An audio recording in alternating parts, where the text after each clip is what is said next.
ថ្មនឹងវាប្រេះបែកទៅនឹងទៀតនឹងដាប់ឯងដាប់ឆាវាមិនចូលថាវាមិនចូលកន្លែងណាមិនចូលយើងដាប់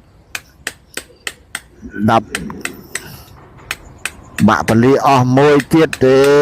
សំតប៉ែមកពលាហ្នឹងវិញ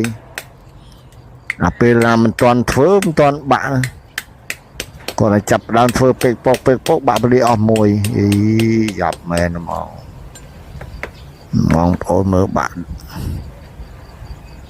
នៅធ្វើម៉េចរូបចម្លាក់អញ្ចឹងណាបងប្អូនធ្វើទៅមិនមានប្រេះមានស្រាំមានបែក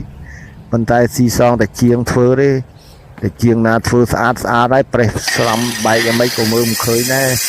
ធ្វើទៅយ៉ាងស្អាតប្រណិតអត់ឲ្យបងប្អូនទាស់ភ្នែកទេតាំងស្អាតភ្លឹងឥឡូវហ្នឹង